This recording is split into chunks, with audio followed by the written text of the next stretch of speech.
Muchas gracias por acompañarnos a las 8:45. El retraso en el inicio de la sesión plenaria, el polémico intercambio de tuits entre Mario Taracena y Jimmy Morales, pues todo esto fue parte de la presentación del primer informe de gobierno del presidente Jimmy Morales. Y hoy a las 8:45, junto a Mariano Rayo, queremos tratarlo con alguien que se vio en esa exacta situación hace 16 años, presentar su primer informe de gobierno ante el legislativo. Nos acompaña hoy en vivo en los estudios de Canal Antigua el señor expresidente Alfonso Portillo. Muy buenas noches. Buenas noches, muchas gracias por la invitación.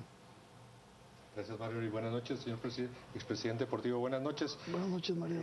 La obligación constitucional que cumplió ayer el presidente Jimmy Morales y no la invitación, como él ha dicho, se divide básicamente, según la Constitución, en dos grandes temas. Un informe del Estado de la Nación y un relato de los negocios del Estado. ¿Cómo analiza usted el discurso que presentó el presidente Jimmy Morales ayer en el Congreso de la República? Sí, bueno, muchas gracias, Mariano. Yo quisiera decir tres cosas antes de entrar al análisis de un discurso importante para la nación, importante para el país. Lo primero es que para mí como expresidente no deja de ser un poco incómodo el analizar el discurso del primer año de labores del presidente de la República, porque uno ya estuvo ahí, ya sabe uno los recovecos, los inconvenientes, las dificultades que hay. Entonces esa es una primera observación. Una segunda es que creo que lo más importante en un discurso, y tú que has sido parlamentario, Mariano, discúlpame que te trate así de tú, no te preocupes, nos conocemos desde hace mucho tiempo, tú que has sido un parlamentario sabes perfectamente que en el discurso a veces es más importante lo que no se dice que lo que se dice. ¿Y qué fue lo que no dijo? Exactamente, de eso quiero que platiquemos hoy, porque creo que el meollo del asunto, lo más importante del discurso es lo que no se dijo y explicar por qué no se dijo o preguntarnos y preguntarle al presidente por qué no dijo las cosas más trascendentales que el país estaba esperando que dijera. Y como alguna vez me dijo don Mario Monteforte Toledo, mire, cuando escriba sus memorias no ponga solo memorias, ponga memorias y olvidos. Y yo creo que eso es importante, hablar de lo que se hizo, pero también hablar de lo que se dejó de hacer, porque en política es a veces más importante lo que se deja de hacer que lo que realmente se hace. Señor expresidente, y en ese sentido, puntualmente, ¿de qué considera usted que no habló el presidente Jimmy Morales y debió haberlo hecho? Sí, yo creo que tres cosas fundamentales. En primer lugar, obvió, ignoró o marginó el tema de la reforma política, que es la madre de las reformas que el país necesita. Lo dice cualquier analista serio. El otro día vi un artículo de Asisclo Valladares en dos partes que habla de la importancia de la reforma política. El presidente sabe que las reformas que se hicieron a la ley electoral son tibias, superficiales y que no resuelven el problema de representatividad ni de representación en el Congreso de la República. Me sorprendió que lo haya tocado el presidente en su discurso, el que asumió la presidencia del Congreso, y no el presidente de la República. Segundo, no tocó el tema de las reformas económicas que se necesitan.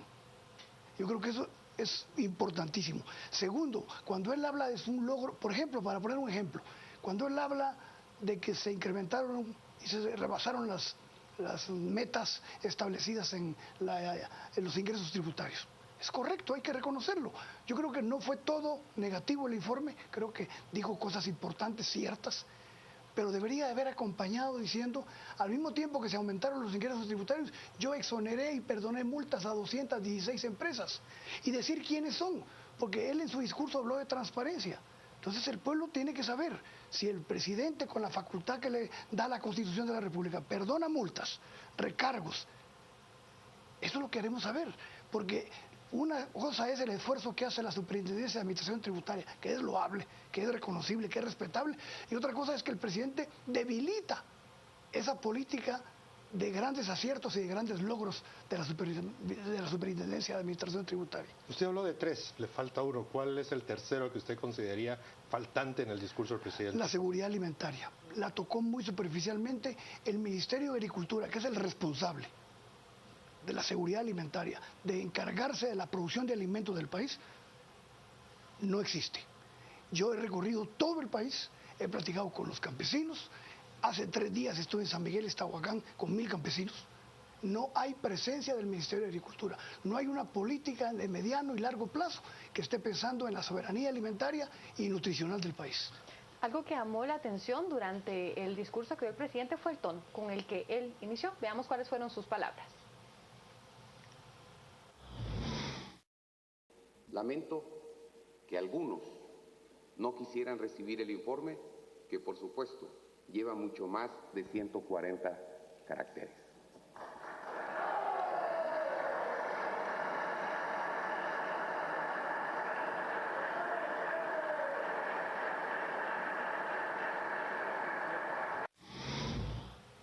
Una de las declaraciones en una alusión directa al tuit que hizo Mario Taracena desde hace un par de días. ¿Qué opina usted de este tono con el que el presidente Morales inicia su discurso?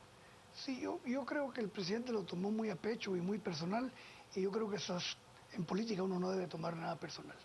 Y de hecho, veo una tendencia en el discurso a responderle al señor Taracena, más que darle un informe a la nación. Y bueno, son parte del show que se da en política, pero creo que no lo debió hacer. Creo que él, como conductor de los esfuerzos nacionales, como coordinador del gran esfuerzo nacional, debería de no tomar las cosas personal. Yo creo que fue un error hacer alusión a eso, como fue un error hacer alusión a que se durmió. No tenía ningún sentido. El informe de la nación quiere saber qué se ha hecho en un año. No, también mencionó el tema de que había llorado en una ocasión. Sí, bueno, yo lloré un montón de veces también, pero cuando uno lo cuenta dicen que enfermo está. Pero esas son superficialidades. Lo importante es destacar la esencia del informe y por qué no se dijeron las cosas que la nación estaba esperando. No se habló del incremento de precios, él no habló, o yo no lo oí, yo lo oí 3 veces el discurso, del salario, del aumento del 6% que ha desatado un incremento en los precios de la canasta básica impresionante. Y esas cosas son las que la gente está viviendo cotidianamente y la gente quiere respuestas a eso. En términos generales, podríamos concluir en esta primera parte de que el presidente Jimmy Morales no abordó el Estado de la Nación tal como lo manda en la Constitución Política de la República. Yo estoy de acuerdo. Dijo cosas importantes. No sé si se pueden comprobar algunas, si pueden confirmarse algunos de los datos que dio, pero creo que no fue negativo totalmente. Creo que estamos ante un presidente con buenas intenciones, pero que no es suficiente en las circunstancias que el país necesita. El presidente Morales es producto de una crisis política y debería haber abordado el tema de la crisis política. ¿Cómo? La necesidad de reformas para que cambie esto, para que se instale en el Congreso una nueva clase política, para que haya cambios en la estructura económica del país. Me sorprende que es el presidente el que asume la presidencia del Congreso que habla de la ley de competencia y no el presidente de la República. ¿Por qué no señaló eso? ¿Por qué no señaló, por ejemplo, el problema del pollo? Es un problema que refleja muchas cosas en la política nacional. Ese empecinamiento del Ministerio de Economía de incrementar el arancel a la importación de piezas de pollo que daña tremendamente la canasta básica de la clase media. Eso es lo que esperaba la gente, respuestas a eso. Y eso no se dijo. Y la pregunta es, ¿por qué no se dijo? ¿Cómo califica usted en esos términos el liderazgo del presidente Morales? Ya quisiera yo tener el dominio de escena que tiene el presidente de la República. La forma de expresarse, la voz que tiene, cae bien. Y sin embargo, creo que él no lo ha aprovechado. Yo creo que él es un hombre que sigue siendo querido por la gente. La gente le perdona muchas cosas y creo que se ha encajonado, se ha encerrado, se ha encuevado, por decirlo de una manera, y algo que le va a hacer mucho daño. Se ha alejado de un pueblo con el cual él tiene una comunicación muy directa, ¿verdad? Y yo creo que se está perdiendo una gran oportunidad, y se lo he dicho personalmente, en las oportunidades que he tenido. ¿Tiene usted comunicación con él? Ahora ya no. Alguien le dijo que ya no se comunicara conmigo porque en el primer semestre nos reunimos 4 o 5 veces, platicamos muy abiertamente de las cosas, le conté mis experiencias de mis grandes errores que él está cometiendo igual que yo y le dije, a mí me pasó esto y a ti te está pasando esto y es idéntico, nada más cambian los empresarios, cambian los grupos económicos, pero es lo mismo, ¿verdad? Y yo creo que él está perdiendo la gran oportunidad de pasar como el gran reformador que en este momento necesita el país. Y a su criterio, ¿por qué está sucediendo eso después de ese primer semestre donde usted le traslada esas sugerencias, esas recomendaciones, después se enconcha, usted nos expresa que lo ve alejado? Sí. ¿Qué pudiera estar pasando en su evaluación? Dos cosas, Mariano. Yo pienso que la famosa juntita que se habla tanto, creo que tiene una gran influencia en él. No sé de qué naturaleza, no sé a qué obedece, a qué acuerdos, pero hay una influencia de esta juntita. Pero las élites tienen influencia en él. Yo veo en la conducción de la política económica la gran influencia de los mismos grupos de poder que también se opusieron a mi política económica.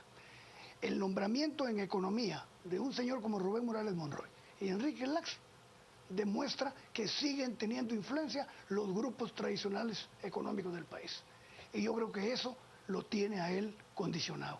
Yo creo que hay una gran influencia, por ejemplo, de esta familia Gutiérrez Bosch. Yo lo digo claramente, yo no tengo por qué esconderlo. Creo que hay una gran influencia de Juan Luis Bosch y de Dionisio Gutiérrez en el presidente de la República.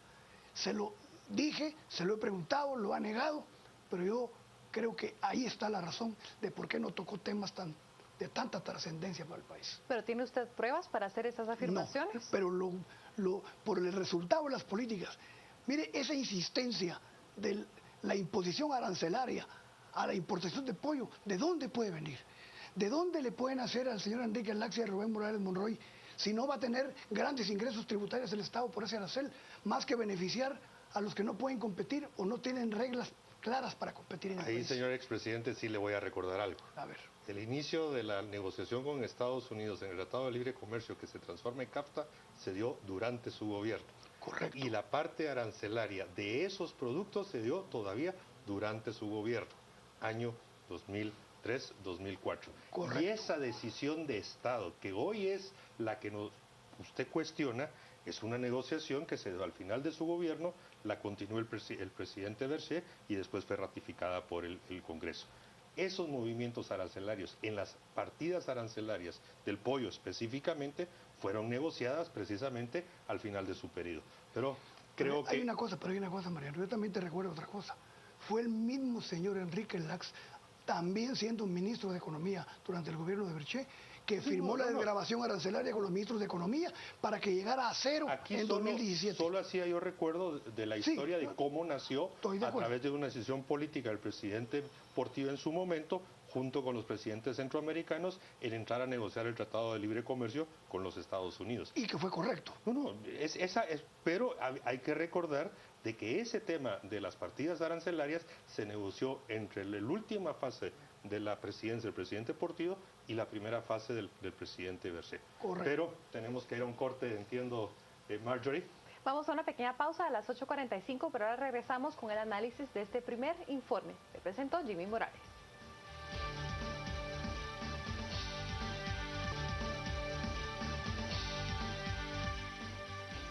Gracias por acompañarnos a las 8:45, en donde hoy analizamos este primer informe del presidente Jimmy Morales. Hubo bastante debate entre la hora en la que este inició. Fue más o menos a las 11 de la mañana con 40 horas que el señor Jimmy Morales ingresó al hemiciclo y veamos cuál fue la explicación que dio.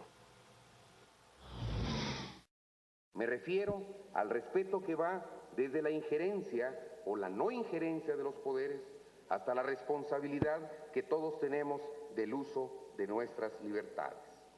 Y una aclaración, yo no vine tarde, a mí me invitaron a dar un informe y vine al punto que me correspondía. Esta es una actividad del Honorable Congreso de la República que hemos respetado en todas sus manifestaciones siempre, a pesar de que no hemos tenido el mismo trato, porque el respeto merece respeto.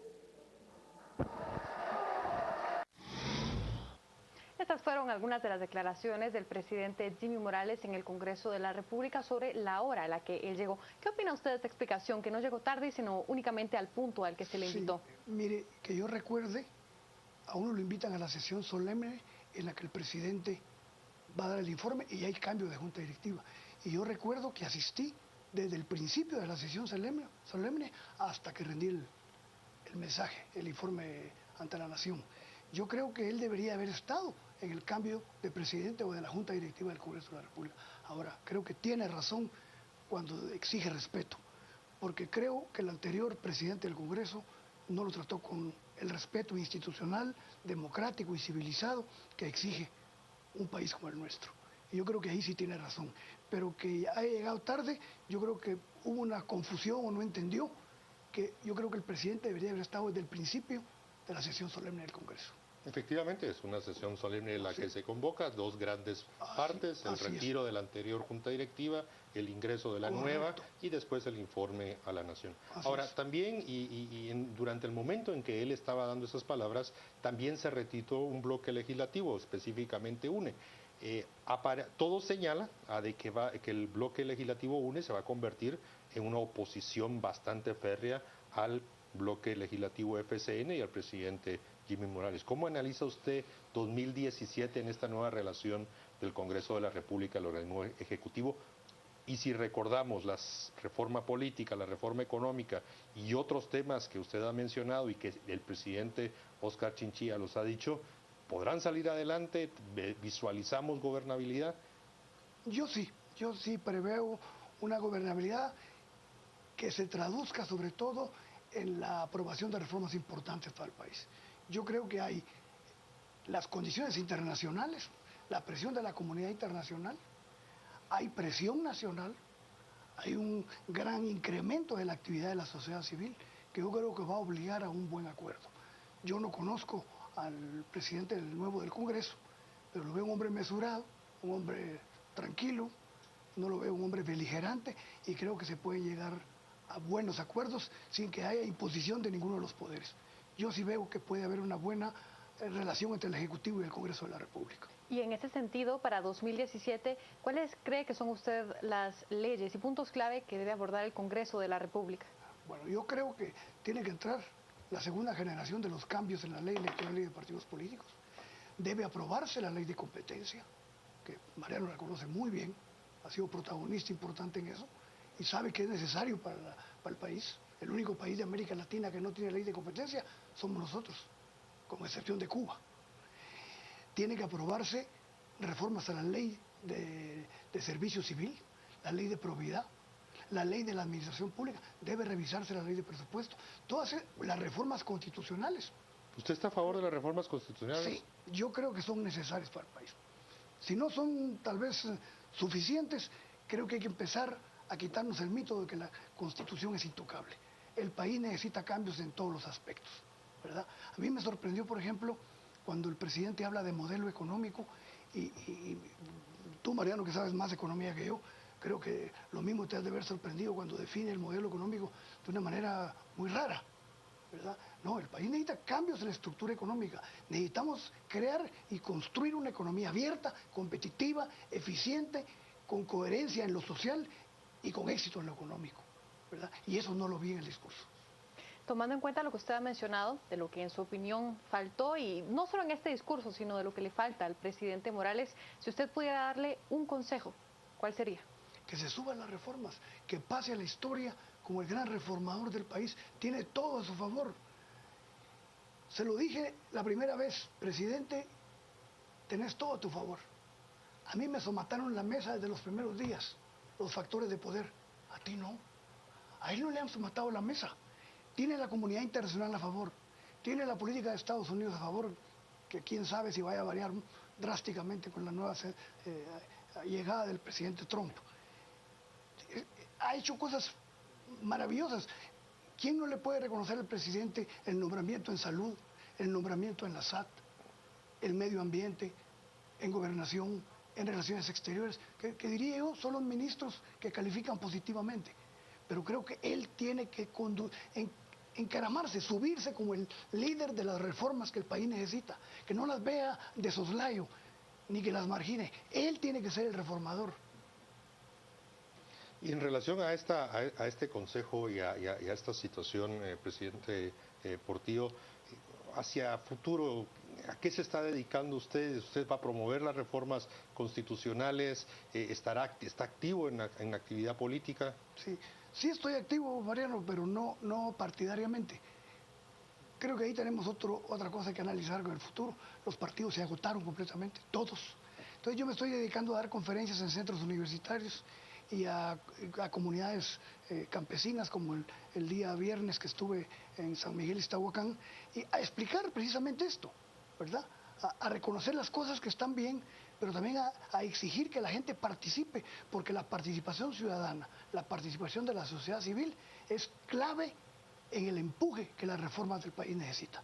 Señor expresidente Portillo, agradecemos que haya aceptado nuestra invitación. No, al contrario, es un honor para mí y un gran gusto ver al nuevo conductor aquí en el programa, que es un viejo amigo. Pues dejamos hasta aquí la entrevista al señor Alfonso Portillo y regresamos en tan solo unos minutos en donde hablaremos junto a Hugo Maúl y también a Miguel Ángel Moy, secretario de SEGEPLAN, sobre este informe escrito, el documento escrito de más de 260 páginas que se entregó en el Congreso de la República.